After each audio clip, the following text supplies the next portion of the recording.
Hello students, today we are going to start a next chapter of second part of your chemistry syllabus. तर आपल्याला आज केमिस्ट्रीचा second पार्टमधलं पुढचं chapter सुरू करतोय आपण. त्याचं नाव आहे पॉलिमर. ऑलरेडी तुम्हाला मी याचे नोट्स प्रोव्हाइड केलेल्या होत्या सुरुवातीला.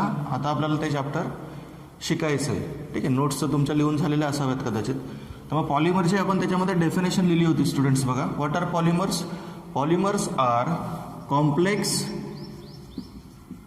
giant मॅक्रोमॉलिक्युल्स असतात. ते जियांट असतात, खूप मोठं स्ट्रक्चर असतं त्यांचं, हाय मॉलिक्युलर मास असतं, and made up from small repeating units. छोट्या छोट्या युनिट्सपासून बनलेले असतात. Small repeating units non as monomers. ज्या छोट्या छोट्या युनिटपासून हे पॉलिमर्स बनतात त्या छोट्या युनिटला आपण काय म्हणतो? मोनोमर्स म्हणतो. हे मोनोमर्स एक ते एकमेकांमध्ये ॲड होतात किंवा त्यांच्यामध्ये कंडेन्सेशन होतं. त्याच्यानुसार आपण पुढे फर्दर टाईपसुद्धा बघणार आहोत. पॉलिमर्सचं क्लासिफिकेशन बघणार आहोत. स्मॉल रिपीटिंग युनिट एकमेकांमध्ये ॲड होतील किंवा एकमेकांसोबत कंडेन्स होतील आणि हाय मॉलिक्युलर वेट पॉलिमर्स फॉर्म होतात. ज्यांचं स्ट्रक्चर खूप मोठं असतं, मॉलिक्युलर मास खूप जास्त असतं त्यांचं, त्यांना आपण म्हणतो पॉलिमर्स. ओके, दिस पॉलिमर वर्ड, हा जो पॉलिमर शब्द आहे हा ग्रीक लँग्वेजमधून ओरिजिन आहे याची. In Greek language poly means many, भरपूर, आणि मर means part. MERS means parts. Okay, मग त्याच्यावरून याची ग्रीक ओरिजिन आहे ह्या शब्दाची. पॉलिमर हा जो वर्ड आहे हा ग्रीक लँग्वेजमधून आलेला आहे, ज्याच्यामध्ये पॉलीला मेनी म्हणून ओळखलं जातं, भरपूर, आणि mers means parts. Many parts constituting unit is called as polymer. Okay, मग आपल्याला पुढे आता क्लासिफिकेशन बघायचं आहे पॉलिमरचं. Polymers are classified on the basis of their sources, on the basis of their structure, chemical structure, on the basis of their method of preparation, that is कोणती polymerization method वापरली आहे त्याला तयार करण्यासाठी, त्याच्यानुसार सुद्धा त्याचं क्लासिफिकेशन आपल्याला बघायचं आहे. त्यानंतर on the basis of their molecular forces, then on the basis of their degradability, म्हणजे ते बायोडिग्रेडेबल आहेत का बायोडिग्रेडेबल नाहीत, अशा वेगवेगळ्या प्रकारानुसार आपल्याला त्यांना क्लासिफाय करायचं आहे पॉलिमर्सला. तर आजच्या लेक्चरमध्ये आपण हे क्लासिफिकेशन डिटेलमध्ये बघणार आहोत.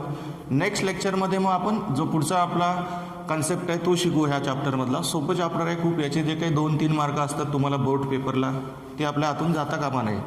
ओके, तर आपण आता क्लासिफिकेशनला सुरुवात करू. तुम्हाला डेफिनेशन मी सांगितली पॉलिमरची.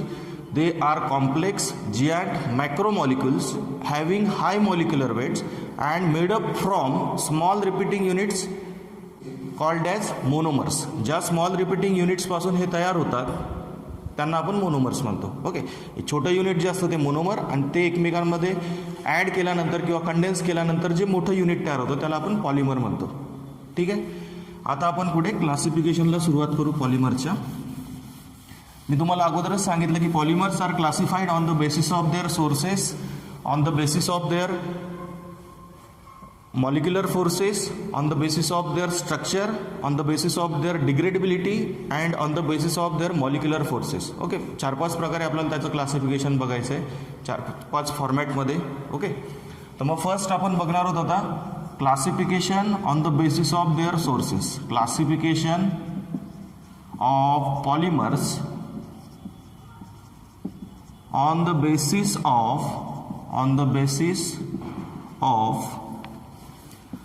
their sources. म्हणजे 3 टाईप आपल्याला बघायचे आहेत सोर्सेसच्या बेसिसवरती पॉलिमर्सचे. ते आहेत नॅचरल पॉलिमर, जे पूर्णपणे नेचरपासून भेटतात, त्यांना काय म्हणतो आपण? Natural polymers. पूर्णपणे नेचरपासून भेटतात आपल्याला हे natural polymers. Again classified into 2 types, either plant polymer, जे प्लांटपासून भेटतात ते. Okay, and second type is animal polymers, जे प्राण्यांपासून भेटतात ते. त्या प्लांट आणि ॲनिमल अशा 2 टाईप त्याच्यामध्ये आपण एक्झाम्पल बघू डायरेक्ट. जे पॉलिमर्स प्लांटपासून भेटतात त्यांना आपण प्लांट पॉलिमर म्हणू किंवा प्लांटपासून भेटणारे नॅचरल पॉलिमर्स म्हणू. जे ॲनिमल्सपासून भेटतात त्यांना ॲनिमल्सपासून भेटणारे नॅचरल पॉलिमर्स म्हणतात. एक्झाम्पल बघायचे, त्याचे काही डेफिनेशन वगैरे नाही आहेत, साधा सोपा अर्थ आहे. प्लांट पॉलिमर म्हणजे प्लांटपासून भेटतील, ॲनिमल पॉलिमर म्हणजे ॲनिमल्सपासून भेटतील. मग प्लांटपासून कुठले कुठले भेटतात? कॉटन तुम्हाला सगळ्यांना माहिती आहे, कॉटन. आणि ॲनिमलपासून कुठले कुठले भेटतात तुम्हाला? ऊल, त्याच्यानंतर याच्यासोबत तुम्ही लिननसुद्धा म्हणू शकता. लिननचं कापड भेटतं आपल्याला माहिती आहे सर्वांना. ठीक आहे. तर प्लांटपासून भेटणारे आपण लिहिले आणि ॲनिमलपासून रेयॉन झालं, वूल झालं, सिल्क झालं. हे सिल्कसुद्धा ॲनिमल्सपासून भेटतं ना, रेशीम किडे. ठीक आहे. तर अशा प्रकारे आपण प्लांटपासून भेटणाऱ्यांना प्लांट पॉलिमर म्हणू, प्लांटपासून भेटणारे नॅचरल पॉलिमर्स आणि ॲनिमलपासून भेटणारे नॅचरल पॉलिमर्स. ठीक आहे. दुसरा टाईप आहे क्लासिफिकेशनचा याच्यातला on the basis of their sources. First type आपण बघितला नॅचरल पॉलिमर्स. सेकंड टाईप असतो सिंथेटिक पॉलिमर्स, जे पूर्णपणे इंडस्ट्रीमध्ये तयार केले जातात, कारखान्यांमध्ये तयार केले जातात. त्यांना आपण म्हणतो synthetic polymers. The synthetic polymers are terylene, polythene. हे जे वेगवेगळे आपण डोमेस्टिक यूजसाठी जे काही पॉलिमर्स यूज करतो, आपल्या घरगुती वस्तूंमध्ये शक्यतोवर जे पॉलिमर्स यूज केलेले असतात ते सिंथेटिक पॉलिमर्स आहेत मोस्टली. ओके. दीज आर, याची डेफिनेशन जर सांगायची झाली तर काय लिहू शकता तुम्ही? This type of polymers are made artificially, made in industries. इंडस्ट्रीजमध्ये यांना तयार केलेलं असतं. आर्टिफिशियली मेड पॉलिमर्स असतात ते सिंथेटिक पॉलिमर्स. पूर्णपणे केमिकलचा वापर करून, ऑर्गॅनिक कंपाऊंडचा यूज करून यांचं प्रिपरेशन केलेलं असतं. ठीक आहे. असे भरपूर एक्झाम्पल आपल्याला बघायचे आहेत या चॅप्टरमध्ये. त्याच्यानंतर आपण त्याचे एक्झाम्पल लिहू. फक्त इथे डेफिनेशन वगैरे काही नाही, तुम्ही नोट्समध्ये सहज वाचलं तरी तुम्हाला त्या डेफिनेशन कळतील. एक्झाम्पल लिहू मग आपण. टेरिलिन, PVC, पॉलिथिन, हे सर्व काय आहेत? सिंथेटिक पॉलिमर्स आहेत. बॅकेलाइट एक आहे, बॅकेलाइट पॉलिमर. ठीक आहे. बघणार आहोत आपण ते पुढे क्लासिफिकेशन बघू त्यावेळेस. बघा पुढचा जो टाईप आपल्याला बघायचा आहे तो आहे आता semi synthetic polymers. Semi synthetic नावातच अर्थ आहे की जे ना धड सिंथेटिक असतात ना धड नॅचरल असतात. ठीक आहे. Semi synthetic polymers. Semi synthetic polymers are derived from natural polymers by applying different types of chemical processes. To improve physical properties of natural polymers, some chemical treatment apply on natural polymers and this makes this semi synthetic polymers. तुमच्या natural पॉलिमर्सवरती वेगवेगळ्या chemical process apply करून त्यांच्या properties improve केल्या जातात आणि मग तुमचे कुठले पॉलिमर्स तयार होतात? तर सेमी सिंथेटिक पॉलिमर्स तयार होतात. इथे एक्झाम्पल घेऊ आपण. Viscous rayon, viscous rayon. त्यानंतर विस्कस रेयॉन, ॲसिटेट रेयॉन आणि cellulose nitrate.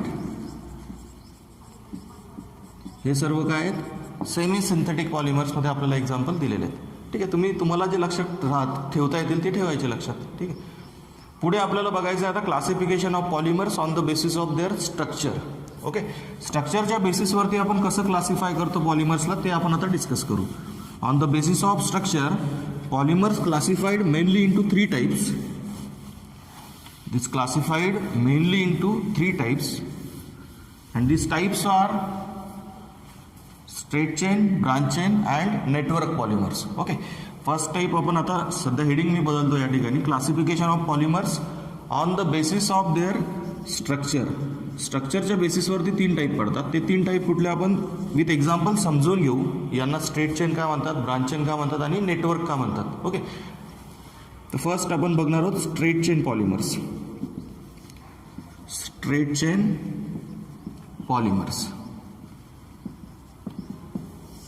These polymers consist straight chain of monomeric unit. Monomeric unit जे असतात ते स्ट्रेट चेनमध्ये जोडलेले असतात यांच्यामध्ये, म्हणून यांना आपण म्हणतो स्ट्रेट चेन पॉलिमर्स. एक्झाम्पल घ्यायचं झालं तर आपण घेऊ शकतो पॉलिथिनचं. पॉलिथिन कुणापासून तयार होतो? तर इथिनपासून तयार होतो.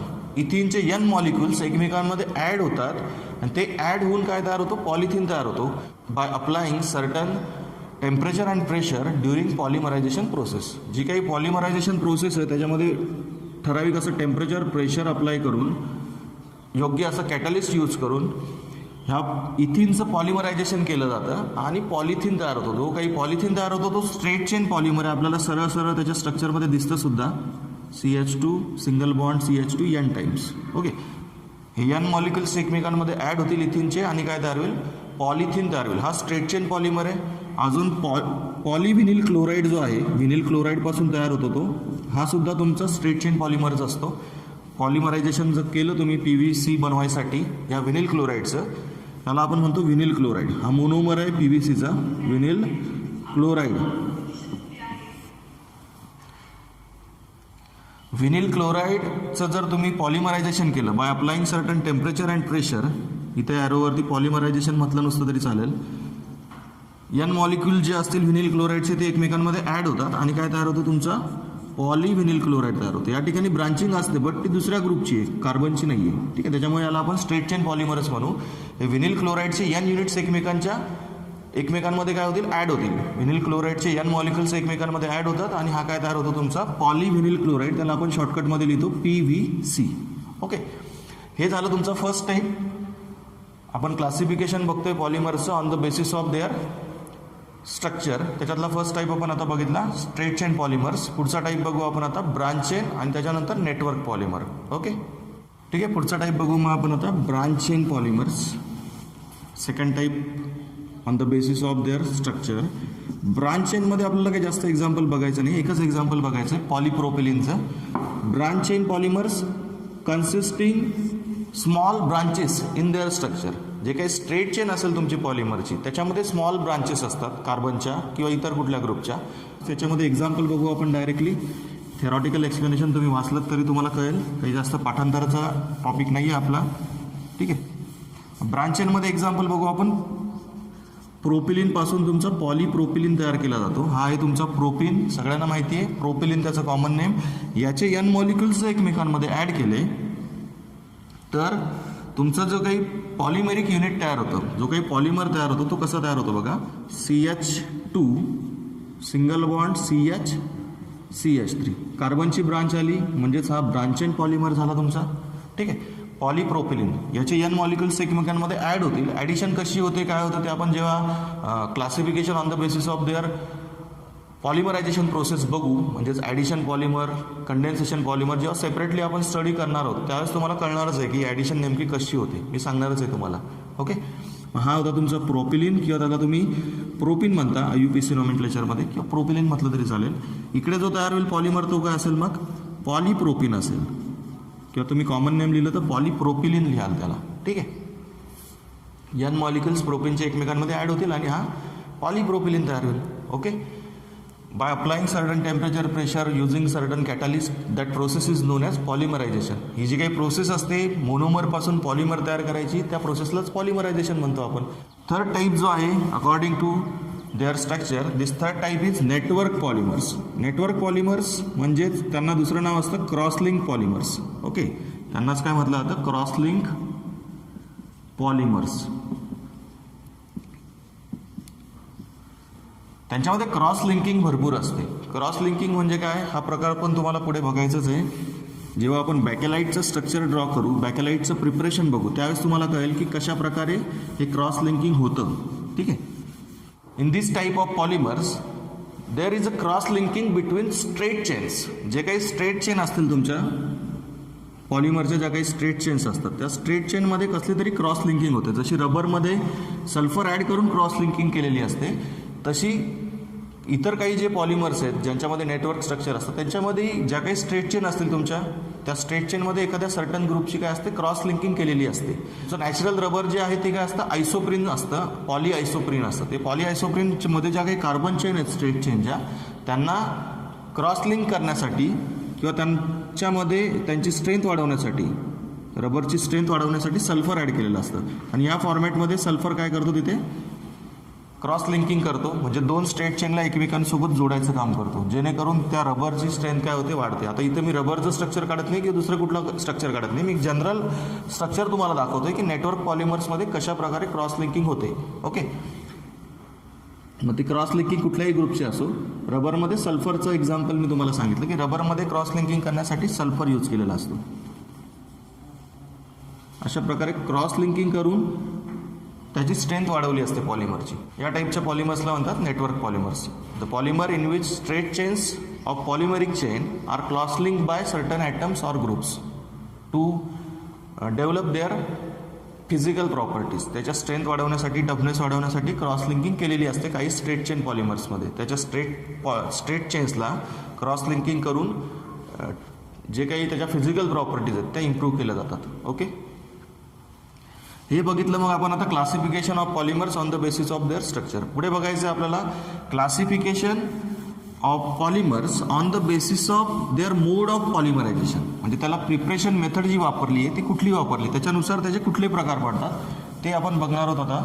तर on the basis of their method of preparation or polymerization process this polymers classified into 3 types. तर बघा स्टुडंट्स, आपण आता थर्ड टाईप ऑफ क्लासिफिकेशन बघतोय. Classification of polymers on the basis of their mode of पॉलिमरायझेशन.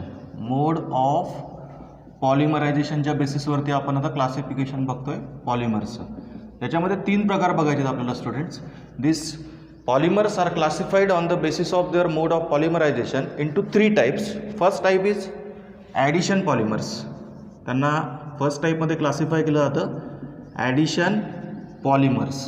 मग addition polymers कुठले कुठले आपल्याला चांगलं माहिती आहे. आपण अगोदरच एक्झाम्पल बघितले आताच 2-3. पॉलिथिन, पॉलिव्हिनिल क्लोराईड, पॉलिथिन, पॉलिव्हिनिल क्लोराईड हे आपण एक्झाम्पल बघितले ऑलरेडी. त्याच्यामध्ये अजून एक नवीन एक्झाम्पल आपण आता बघू टेफ्लॉनचं, पॉलिअक्रिओनायट्राईलचं. त्याच्यामध्ये व्हिनिल सायनाईडपासून आपण पॉलिव्हिनिल सायनाईड बनवणार आहोत. फक्त त्याला कॉमन नेम देताना ते दिलं जात नाही, त्याला अक्रिओनायट्राईल म्हणतात. Okay, what are this addition polymers? The polymers which are made by adding monomers without loss of any small molecule are known as addition polymers. हे तयार होताना कुठल्याही प्रकारचं स्मॉल मॉलिक्यूल बाहेर पडत नाही. सिम्पली जे स्मॉल मोनोमेरिक युनिट्स असतात ते एकमेकांमध्ये ॲड केले जातात, त्यांना आपण म्हणतो addition polymers. Okay, this polymers are form by free radical mechanism. हे जे ॲडिशन पॉलिमर्स असतात हे फ्री रॅडिकल मेकॅनिझमने फॉर्म होतात. मग त्याचं मेकॅनिझमही आपल्याला डिस्कस करायचं आहे. अगोदर एक छोटंसं एक्झाम्पल आपण बघू. टेफ्लॉनचं प्रिपरेशन बघतो याच्यामध्ये ॲडिशन पॉलिमर्समध्ये. हा जो टेफ्लॉन असतो हा या अक्रिओनायट्राईलपासून तयार होतो. सिम्पली व्हिनिल सायनाईड तुम्ही म्हणू शकता त्याला, पण लिहिताना त्याचं नाव काय लिहिणार तुम्ही, कॉमन नेम अक्रिओनायट्राईल. ज्यावेळेस तुम्ही अक्रिओनायट्राईलचे N मॉलिक्युल्स एकमेकांमध्ये ॲड कराल by applying certain temperature pressure, okay, then on polymerization it forms this polyacrylonitrile. काय फॉर्म होतो स्टुडंट्स? पॉलिअक्रिओनायट्राईल फॉर्म होतो. त्याला तुम्ही शॉर्ट फॉर्ममध्ये लिहिता पॅन, किंवा त्याचं दुसरं नाव असतं स्पेशल नेम त्याचं टेफ्लॉन. जे काही नॉनस्टिक कुकवेअर असतं, नॉनस्टिक कुकवेअर म्हणजे पॅन वगैरे तवे वगैरे बनवतात ना नॉनस्टिक, ते बनवण्यासाठी हा टेफ्लॉनचा यूज केलेला असतो. ओके, अक्रिओनायट्राईलचा पॉलिमर आहे हा. अक्रिओनायट्राईल त्याच्या मोनोमरिक युनिटचं नाव आहे. ॲडिशन पॉलिमरमध्ये अजून एक नवीन एक्झाम्पल आपण आता बघितलं, पॉलिथिन PVC. त्याच्यानंतरचं एक थर्ड एक्झाम्पल प्रिपरेशन आपण आता बघितलं पॉलिअक्रिओनायट्राईलचं. त्याचा शॉर्ट फॉर्ममध्ये पॅन लिहितो आपण पॉलिअक्रिओनायट्राईल, किंवा त्याचं दुसरं स्पेशल नेम टेफ्लॉन असतं. ओके, आता आपण काय करू स्टुडंट्स, हे जे ॲडिशन पॉलिमर्स आहेत हे फ्री रॅडिकल मेकॅनिझमने फॉर्म होतात. मग फ्री रॅडिकल मेकॅनिझममध्ये कुठलं मेकॅनिझम आपण शिकलेलो होतो अगोदर? 3 स्टेप असतात फ्री रॅडिकल मेकॅनिझमच्या. 3 स्टेप असतात. त्या 3 स्टेप आपण आता बघू.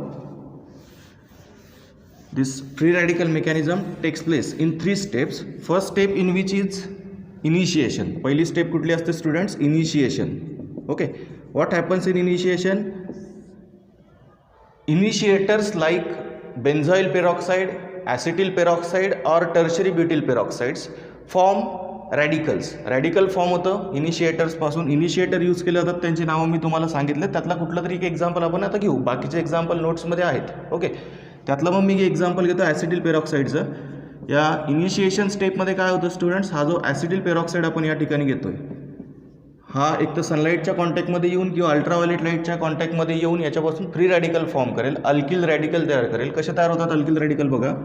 पहिल्यांदा हा मधला जो बॉन्ड आहे पेरॉक्साईडचा हा होमोलिसिस होईल. याचा होमोलिसिस होऊन कोणत्या रॅडिकल तयार होतील तुमचे? ॲसिटेट रॅडिकल तयार होतील. CH3 C बॉन्ड OO असे 2 रॅडिकल तयार होतील. हे पुन्हा याचं फर्दर पुन्हा डिकम्पोजिशन होईल, पुन्हा याच्यात होमोलिसिस होईल आणि 2 मिथिल रॅडिकल प्रोड्यूस होतील.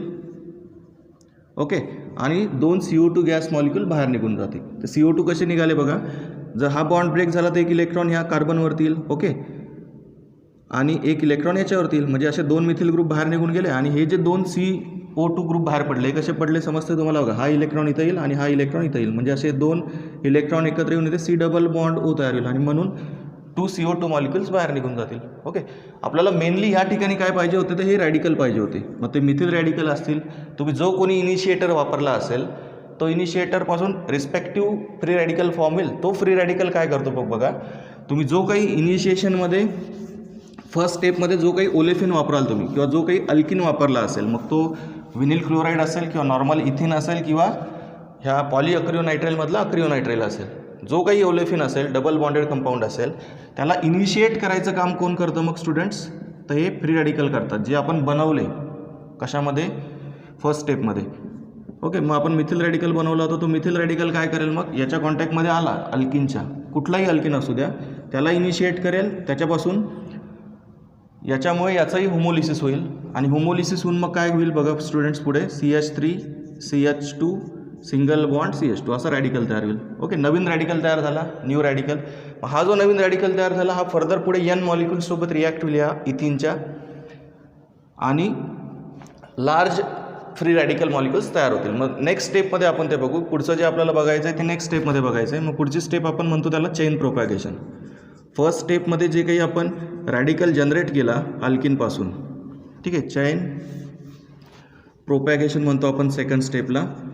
चेन प्रोपॅगेशनमध्ये काय होतं स्टुडंट बघा, फर्स्ट स्टेपमध्ये जो रॅडिकल तुम्ही प्रोड्यूस केला तो रॅडिकल अजून N मॉलिक्युल्स ऑफ अल्किनसोबत रिॲक्ट होतो. असे N अल्किन मॉलिक्युल्स त्याच्यासोबत काय होतील? रिॲक्ट होतील. N मॉलिक्युल्स ऑफ इथिन किंवा दुसरा कुठलाही अल्किन असू द्या, मग त्याचं होमोलिसिस होईल पुन्हा N मॉलिक्युल्सचं, आणि अशी लॉंगेस्ट चेन तयार होत जाईल. ओके, मग बघा मी करून दाखवतो तुम्हाला पुढच्या स्टेपमध्ये. CH3 CH2 CH2. ओके, काय होतं समजतं तुम्हाला? आता इथे जो हा बॉन्ड होमोलाइज झाल्यामुळे इथे इलेक्ट्रॉन येईल, बरोबर? हा इलेक्ट्रॉन सिंगल बॉन्ड तयार करतील. ओके, असे N मॉलिक्युल्स एकत्र येतील, आणि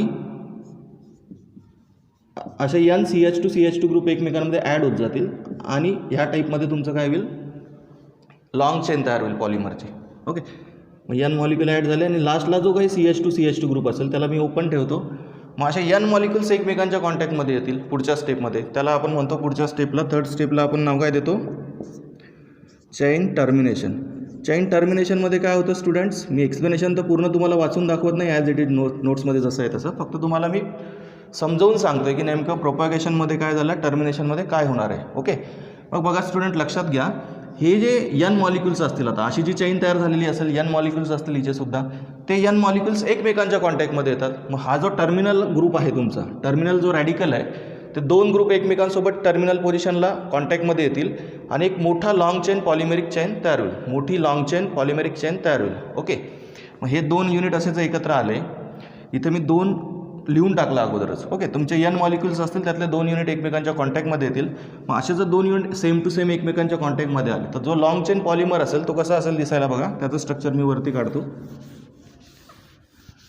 बघा, सपोज हे फर्स्ट युनिट आहे, आणि सेकंड युनिटचं सेम हा जो CH2 ग्रुप असेल, हे CH2 एकमेकांच्या समोर येऊन जोडले जातील एकमेकांना. मग कसं तयार होईल तुमचं पॉलिमेरिक चेन? कशी असेल बघा, CH3 CH2 CH2. ओके, हे CH2 N टाइम्स आहेत आता.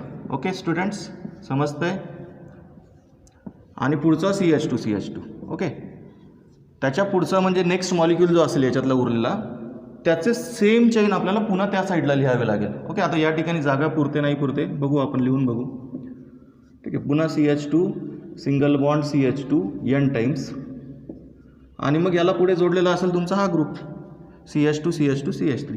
Okay, CH2 CH3. आता मला या ठिकाणी जागा कमी पडली म्हणून, पण तुम्हाला जर कळलं नसेल तर मला विचाराल पुन्हा एकदा. काय केलं आपण टर्मिनेशनमध्ये? फक्त हे जे N रॅडिकल्स तयार झालेले असतील या फॉर्मॅटमध्ये, लॉंग चेन रॅडिकल्स, यांना आपण काय केलं? दोघांना एकत्र केलं. त्यांच्या टर्मिनल CH2 ग्रुपला, मिथिलिन रॅडिकलला काय केलं आपण? एकमेकांसोबत जोडलं त्या रॅडिकलच्या एका इलेक्ट्रॉनचा यूज करून. दोघं एकमेकांसोबत कंबाईन होतील, आणि लॉंग चेन असा पॉलिमर तुमचा तयार होईल. ओके, इथे N टाइम्स लिहायचं होतं, लिहिलेलं आहे. समजतंय? तर ही झाली तुमची चेन टर्मिनेशन स्टेप. पहिल्या स्टेपमध्ये तुम्ही इनिशिएटर वापरता, कुठला तरी पेरॉक्साईड, त्याच्यापासून अल्किल रॅडिकल जनरेट होतो. तो अल्किल रॅडिकल पुढच्या स्टेपमध्ये जो काही तुमचा अल्किन असेल त्याच्यासोबत रिॲक्ट होतो. त्याच्यासोबत रिॲक्ट होऊन जो काही नवीन रॅडिकल तयार होईल तो पुढच्या अल्किन मॉलिक्यूलसोबत रिॲक्ट होतो, आणि अशी लॉंग चेन तयार होते रॅडिकलची. त्या 2 चेन जर एकमेकांच्या कॉन्टॅक्टमध्ये आल्या तर त्या स्टेपला आपण टर्मिनेशन नाव दिलं होतं. त्या 2 चेन एकमेकांना जोडल्या जातात, आणि एक मोठा पॉलिमर तयार होतो. नेक्स्ट आपल्याला स्टुडंट्स बघायचं आहे आता next type of polymerization method, or next type of mode of polymerization, and that polymerization method is condensation polymerization. ती जी दुसरी मेथड आहे तिला काय म्हणतो स्टुडंट आपण? कंडेन्सेशन पॉलिमरायझेशन म्हणतो. मग ते कंडेन्सेशन पॉलिमरायझेशन म्हणजे काय बघू आपण आता. त्यालाच म्हटलं जातं स्टेप ग्रोथ पॉलिमरायझेशन. ह्या ॲडिशन पॉलिमरला किंवा हे जे ॲडिशन पॉलिमरायझेशन आपण आता बघितलं, याला दुसरं नाव देतो आपण चेन ग्रोथ पॉलिमरायझेशन. ओके, याला काय म्हणतो आपण? Chain growth polymerization. Second type जो बघणार आहोत आपण आता, त्याला म्हटलं जातं condensation polymerization. Condensation polymerization, condensation polymerization or step growth polymerization. Okay students, step growth polymerization means काय बघा students, what is condensation polymerization? The polymerization method in which small monomeric units add together with elimination of small molecules like water, alcohol or ammonia or HCl. That method is called as condensation polymerization. ठीक आहे, मग आपण आता याचं example बघू आणि नेमकं काय आहे ते समजून घेऊ. कंडेन्सेशन म्हणजे काय ते तर आपण एक्झाम्पल घेणार आहोत स्टुडंट्स. या ठिकाणी टेरिलिनचं प्रिपरेशन बघणार आहोत. टेरिलिनसाठी मोनोमर्स यूज केले जातात, इथिलीन ग्लायकॉल आणि टेरिप्थॅलिक ॲसिड. ओके, इथिलीन ग्लायकॉल आणि टेरिप्थॅलिक ॲसिड आपण वापरतो टेरिलिनच्या प्रिपरेशनसाठी. इथिलीन ग्लायकॉलचं स्ट्रक्चर मी लिहिलं. आता टेरिप्थॅलिक ॲसिडचं लिहू बघा. टेरिप्थॅलिक ॲसिड म्हणजे काय तर बेन्झीन रिंगला 2 कार्बॉक्सिल ग्रुप असतात पॅरा पोझिशनला एकमेकांच्या. हे दोघं एकमेकांच्या कॉन्टॅक्टमध्ये येतील, कंडेन्सेशन होईल यांचं. बघा आता याच्यामध्ये OH ग्रुप आहे, याच्यामध्ये OH ग्रुप आहे. याचे N मॉलिक्युल्स एकमेकांमध्ये काय होतील? कंडेन्स होतील आणि एक लॉंग चेन पॉलिमर तयार होईल. हे 2 मोनोमर्स एकत्र येऊन पॉलिमर तयार होतो आणि त्याचं नाव असतं टेरिलिन. ओके, आता टेरिलिनचं स्ट्रक्चर कसं येईल बघा. याच्यामधला तुमचा ग्रुप निघतो OH ग्रुप आणि याच्यातला निघतो तुमचा हायड्रोजन. याचे आता सिंगल युनिट कन्सिडर करायचं आपल्याला कंडेन्सेशन करताना. हा N बाजूला ठेवा, Nला मी वरती दाखवतो लागलं तर. मग इथला H आणि इथला OH निघाल्यामुळे कसं तुमचं पुढचं पॉलिमेरिक युनिट असेल बघा. तर मी आता इथे ब्रॅकेटमध्ये लिहितो.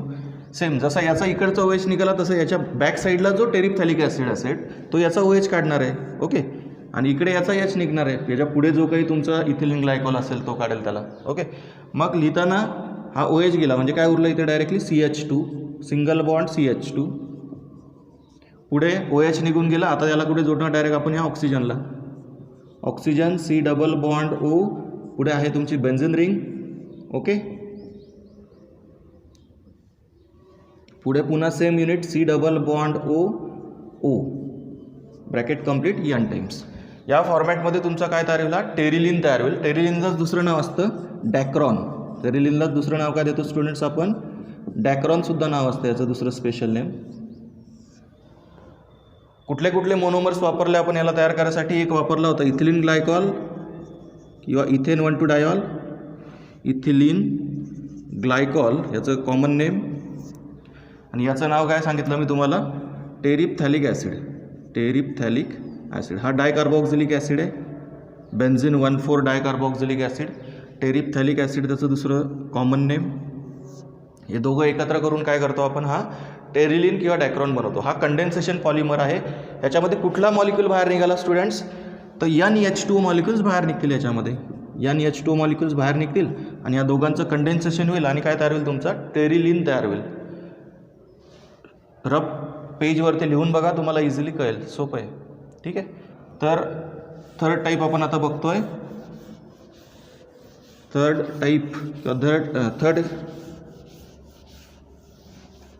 बघा मग स्टुडंट्स, जो थर्ड टाईप आहे आता, थर्ड टाईप शिल्लक राहिला आपला, तो असतो रिंग पॉलिमरायझेशन. थर्ड टाईप बघतोय मग आपण आता स्टुडंट्स रिंग पॉलिमरायझेशन. रिंग पॉलिमरायझेशनमध्ये जे काही सायक्लिक कंपाऊंड असतात like lactams, lactones, cyclic ethers are polymerize to form a polymer and that method of polymerization is called as ring polymerization. मग बघा आपण एक एक्झाम्पल बघू याच्यामध्ये. जो तुमचा कॅप्रोलॅक्टम असतो त्या कॅप्रोलॅक्टमपासून आता स्ट्रक्चर काढतो बघा मी आता. C double bond O NH.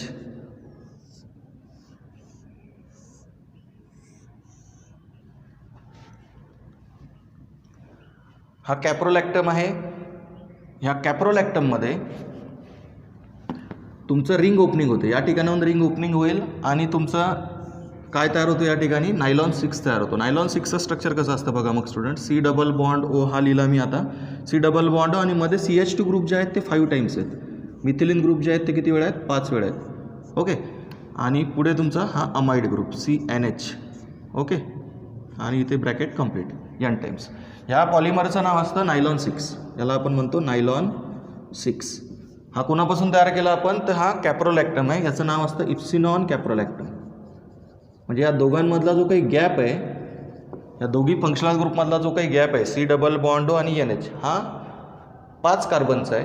आणि 5 कार्बननुसार जर तुम्ही मोजलं तर ही position alpha, beta, gamma, delta आणि हा येतो तुमचा इप्सिनॉन. ओके, त्याच्यामुळे याला नाव दिलं जातं इप्सिनॉन कॅप्रोलॅक्टम. ठीक आहे. मग जेव्हा तुम्ही या कॅप्रोलॅक्टमला 533 to 543 केल्विनला हीटिंग करता, पॉलिमराईज करता, त्यावेळेस तुमचा नायलॉन 6 पॉलिमर तयार होतो. ओके, हा कसा पॉलिमर आहे, रिंग ओपनिंग पॉलिमरायझेशन मेथड म्हणतो त्याला, रिंग ओपनिंग पॉलिमरायझेशन. या ठिकाणी एक शब्द ॲड करायचा राहिला आपला, इथे काय लिहायला पाहिजे होतं आपण, ring opening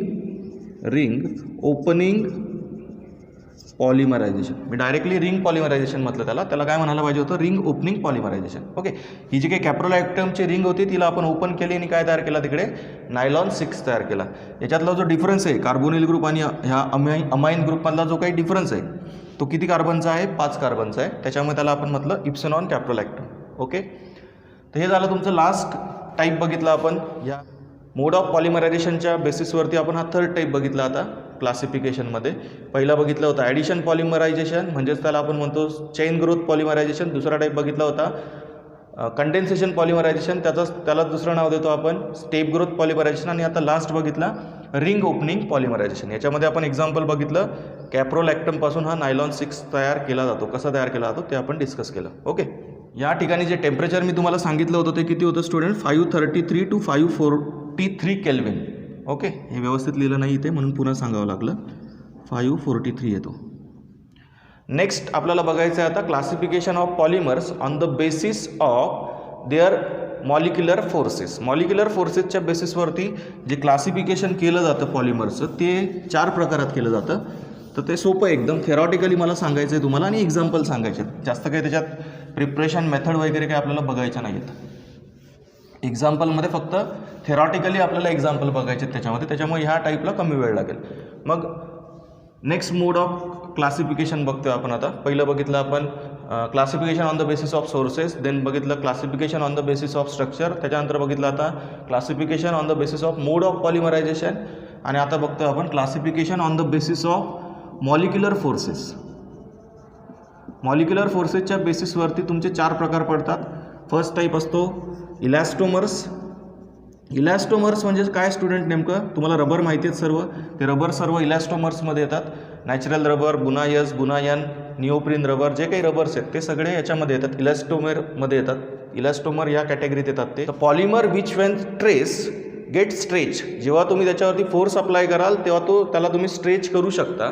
Wien you remove that force then this polymer regain their original position, म्हणजे तो त्याच्या ओरिजिनल पोझिशनला येतो. जर तुम्ही फोर्स अप्लाय केला तर तो स्ट्रेच होतो, आणि फोर्स जर रिमूव्ह केला तर तो पुन्हा त्याची ओरिजिनल पोझिशन रिगेन करतो. त्या टाईपच्या पॉलिमर्सला काय म्हणतो आपण, इलॅस्टोमर्स म्हणतो. मग जेवढे पण काही रबरचे प्रकार आहेत, मग ते सिंथेटिक असतील किंवा नॅचरल रबर असेल, ते सर्व काय आहेत, इलॅस्टोमर या कॅटेगरीत येतात. सेकंड टाईप जो आहे या क्लासिफिकेशनमध्ये तो आहे तुमचा फायबर्स. फायबर जे असतात ते स्ट्रॉंग असतात. इलॅस्टोमरपेक्षा यांच्यामध्ये जे काही फोर्सेस असतात ते स्ट्रॉंग असतात. यांच्यामध्ये वीक वंडरवॉल फोर्सेस असतात इलॅस्टोमर्समध्ये, त्याच्यामुळे ते ब्रेक होतात. इलॅस्टोमर्समध्ये क्रॉस लिंकिंग केली जाते स्ट्रेंथ वाढवण्यासाठी, तशी याच्यामध्ये क्रॉस लिंकिंगची गरज नसते. ऑलरेडी याच्यामध्ये हायड्रोजन बॉन्डिंग प्रेझेंट असते फायबर्समध्ये, आणि त्या स्ट्रॉंग हायड्रोजन बॉन्डिंगमुळेच हे टफ असतात, इझिली ब्रेक होत नाहीत. कितीही टेन्शन त्याच्यावरती तुम्ही अप्लाय केलं, किती वजन तुम्ही त्याच्यावरती अप्लाय केलं तरी ते तुटत नाहीत फायबर्स, कारण ते हार्ड असतात, टफ असतात, त्यांची स्ट्रेंथ खूप जास्त असते. ओके, मग जे काही फायबर्स आहेत, मग त्याच्यामध्ये nylon 6, nylon 66, these are thread forming polymers which has high tensile strength. थ्रेडसारखे असतात हे, जे काही दोरे आपल्याला माहिती आहेत बघा, यूज करतात विहिरीमध्ये मोटर सोडायसाठी वगैरे, जे दोर असतात ते ह्या कॅटेगरीमध्ये येतात फायबर्समध्ये. त्यांच्यामध्ये हाय टेन्साईल स्ट्रेंथ असते, इझिली ब्रेक होत नाहीत. का असते हाय टेन्साईल स्ट्रेंथ, मी तुम्हाला ऑलरेडी सांगितलं की यांच्यामध्ये काय असते, हायड्रोजन बॉन्डिंग प्रेझेंट असते, स्ट्रॉंग इंटरमॉलिक्युलर फोर्सेस असतात त्यांच्यामध्ये, त्याच्यामुळे इझिली ते ब्रेक होत नाहीत. त्यामुळे त्यांची टेन्साईल स्ट्रेंथ खूप जास्त असते, ते कितीही टेन्शन कॅरी करू शकतात. ओके, थर्ड टाईप जो बघायचा आहे तो खूप महत्त्वाचा आहे, thermoplastic polymers. Thermoplastic polymers. Okay, वरच्याचे एक्झाम्पल लिहायचे राहिलेत का आपले? बघा, वरती फक्त एकच एक्झाम्पल लिहिलं आहे मी, नायलॉन 6. तुम्ही अजून लिहू शकता टेरिलिन. ओके, टेरिलिन ही काय आहे तुमचा फायबर या कॅटेगरीतच येतो. थर्मोप्लास्टिक पॉलिमर्स म्हणजे काय स्टुडंट्स? बघा आता, the polymers which on heating become soft and on cooling become hard, hence they can remolded and recycled. That type of polymers are called as thermoplastic polymers. म्हणजे ह्या पॉलिमरला तुम्ही जर हिटिंग केली तर ते सॉफ्ट होतात आणि जर पुन्हा कुलिंग केली तर पुन्हा हार्ड होतात. म्हणजे त्यांना रिसायकल करता येतं, रिमोल्ड करता येतं, म्हणजे कुठलाही दुसरा आकार तुम्ही त्यांना देऊ शकता. जे काही भंगार गोळा करणारे असतात ते जे प्लॅस्टिक घेतात ते कुठल्या कॅटेगरीचं प्लॅस्टिक असतं, तर ह्या कॅटेगरीचं प्लॅस्टिक असतं. ह्या टाईपचे पॉलिमर असतात ते जे काही घेतात आपल्याकडून ते विकत ते. ओके, थर्मोप्लास्टिक पॉलिमर्स, कारण ते त्यांच्यापासून रिसायकलिंग केलं जातं, रिमोल्डिंग केलं जातं, नवीन वस्तू बनवल्या जातात. ओके, त्यांना म्हणतो आपण थर्मोप्लास्टिक पॉलिमर्स. थर्मोप्लास्टिक पॉलिमर्समध्ये आपण एक्झाम्पल लिहू शकतो पॉलिथिन. पॉलिथिन मी तर एक दोनच एक्झाम्पल लिहितो आहे, तुम्ही अजून दुसरे एक्झाम्पल जे आहेत नोट्समध्ये तेही लक्षात ठेवा. पॉलिथिन, PVC हे काय आहेत? सर्व थर्मोप्लास्टिक पॉलिमर्स आहेत. त्यानंतर पुढचं बघू आपण आता, थर्मोसेटिंग पॉलिमर्स. हे एक्झॅक्टली वरती जो बघितला त्याच्या अपोजिट प्रॉपर्टी दाखवतात. थर्मोप्लास्टिकच्या अपोजिट असतात, त्यांना आपण म्हणतो thermosetting polymers. Okay, thermosetting polymers. The polymers which on heating does not become soft, that polymers are not recycled and remolded, hence these polymers are called as thermosetting polymers. म्हणजे ज्यांना तुम्ही heating केल्यावरती त्यांचा आकार बदलतो, सॉफ्ट होत नाहीत, ते त्यांचा वेगळ्याच प्रकारचा ॲमॉर्फस सॉलिड ते तयार करतात, त्यांना आपण थर्मोसेटिंग पॉलिमर्स म्हणतो. आणि या कॅटेगरीमध्ये तुम्ही एक्झाम्पल लिहू शकता बॅकेलाईटचं, ज्याचं प्रिपरेशन आपण पुढे बघणारच आहोत, त्याच्यामुळे मी आता काही सांगत नाही आहे. फिनॉल फॉर्मल्डेहाइड पॉलिमर म्हणतात त्या बॅकेलाईटला. ओके, तर त्या टाईपच्या पॉलिमरला म्हटलं जातं थर्मोसेटिंग पॉलिमर्स. ओके, हे बघितलं आपण classification of polymers on the basis of their molecular forces. सगळ्यात हार्ड कुठले असतात? सगळ्यात जास्त स्ट्रेंथ कोणामध्ये असते मग? तर ह्या फायबर्समध्ये असते. का असते? कारण त्यांच्यामध्ये काय असते प्रेझेंट? हायड्रोजन बॉन्डिंग प्रेझेंट असते. त्याच्यामुळे त्यांच्यामधले फोर्सेस स्ट्रॉंग असतात आणि ते इझिली ब्रेक होत नाही. हाय टेन्साईल स्ट्रेंथ असते त्यांच्याकडे. ओके, हे जे असतात थर्मोप्लास्टिक हे वितळतात, हिटिंग केल्यावरती सॉफ्ट बनतात, त्याचा पुन्हा तुम्ही रिसायकल करू शकता, त्याला रिमोल्ड करू शकता, नवीन आकार ते घेऊ शकतात, त्यांना वितळवून तुम्ही नवीन वस्तू बनवू शकता. ओके, थर्मोसेटिंग हे सॉफ्ट होतात बट दुसऱ्याच प्रकारचा आकार ऑक्युपाय करून घेतात आणि पुन्हा तुम्ही त्याला रिसायकल करू शकत नाही. पुन्हा ह्या पॉलिमर्सला तुम्ही रिसायकल करू शकत नाही, म्हणून हे थर्मोसेटिंग पॉलिमर्स. ओके, आपल्याला आता नेक्स्ट टाईप ऑफ क्लासिफिकेशन बघायचं आहे. आता बघितलं होतं आपण classification on the basis of molecular forces. आता second last type of classification बघतोय आपण, classification of polymers on the basis of type of monomers. On the basis of type of monomers. बघा, मग दोन सोपे सोपे टाईप येतात त्याच्यामध्ये. सेकंड लास्ट म्हणता येईल आपल्याला type of classification. Second last type of classification ते आहे तुमचं classification of polymers on the basis of type of monomers. म्हणजे मोनोमर तुम्ही कुठले वापरताय, सेम वापरताय का डिफरंट वापरताय, त्याच्या बेसिसवरती तुमचे दोन प्रकार पडतात पॉलिमर्सचे. फर्स्ट टाईप पडतो याच्यामध्ये होमोपॉलिमर्स, त्यांना तुम्ही काय म्हणता? होमोपॉलिमर्स म्हणता. आणि सेकंड जो टाईप आहे तो आहे कोपॉलिमर्स. एकाच वेळेस सांगतो बघा मी तुम्हाला, काही जास्त डिटेलमध्ये बघायचं नाही, डायरेक्टली एक्झाम्पल सांगितले म्हणजे तुम्हाला समजून जाईल. ओके, होमोपॉलिमर्स म्हणजे काय स्टुडंट्स? होमोचा अर्थ असतो सेम. ज्या पॉलिमर्सला बनवण्यासाठी सेम टाईपचे मोनोमर्स यूज केले जातात त्यांना म्हटलं जातं होमोपॉलिमर्स. सोपं आहे बघा. याच्यामध्ये एक्झाम्पल पॉलिथिन. पॉलिथिन कोणापासून तयार होतो स्टुडंट्स? पॉलिइथिन म्हटलं तरी चालेल, ठीक आहे. पॉलिइथिन किंवा पॉलिइथिलीन लिहितो मी इथे कॉमन नेम त्याचं. पॉलिइथिलीन, PVC, टेफ्लॉन बघितलं आपण मगाशी एक टेफ्लॉन, पॉलिअक्रिओनायट्राइल म्हणता तुम्ही त्याला, ठीक आहे. हे सर्व काय आहेत? होमोपॉलिमर्स आहेत. होमोपॉलिमर का म्हणता तुम्ही त्यांना? कारण त्यांच्यामध्ये जे काही मोनोमेरिक युनिट आहेत ते सगळे कसे आहेत? सारखे आहेत. CH2 डबल बॉन्ड CH2 याचे N मॉलिक्युल्स एकमेकांमध्ये ॲड आले म्हणजेच इथिनचे N मॉलिक्युल्स एकत्र येऊन पॉलिथिन तयार होतो. पॉलिव्हिनिल क्लोराईड जो आहे तो N number of vinyl क्लोराईडचे units एकत्र आले की PVC तयार होतो. टेफ्लॉनमध्ये काय आहे? अक्रिओनायट्राइलचे N मॉलिक्युल्स एकत्र आले. अक्रिओनायट्राइल म्हणजे व्हिनिल सायनाइड. ओके, की मग तो टेफ्लॉन तयार होतो, ते एकमेकांमध्ये ॲड होतात आणि हे पॉलिमर्स तयार होतात. ठीक आहे, म्हणजे हे सर्व होमो पॉलिमर्स आहेत because they contain same type of monomeric units. त्यांच्यामधले जे रिपीटिंग युनिट्स असतात ते सेम असतात. They contain same type of repeating units, hence they are called as homo polymers. Second type आहे स्टुडंट्स को पॉलिमर्स. को पॉलिमर्समध्ये तुम्ही example लिहू शकता बुनायन, म्हणजे रबरचे टाईप आहेत, हे सगळे सिंथेटिक रबर्स आहेत. बुनायन, बुनायस, यांचं आपल्याला पुढे प्रिपरेशन बघायचं आहे स्टुडंट्स. बुनायन, बुनायस. त्यानंतर टेरिलिन. टेरिलिनचं मगाशी आपण प्रिपरेशन बघितलं. 2 वेगवेगळे मोनोमर्स ॲड केले होते ना तुम्ही, कंडेन्स केले होते. ओके, H2 बाहेर निघाला होता आणि टेरिलिन तयार झाला होता, आठवतं ना टेरिलिन. त्याच्यानंतर बॅकेलाईट, कंडेन्सेशन होतं. हे सर्व काय आहेत स्टुडंट्स?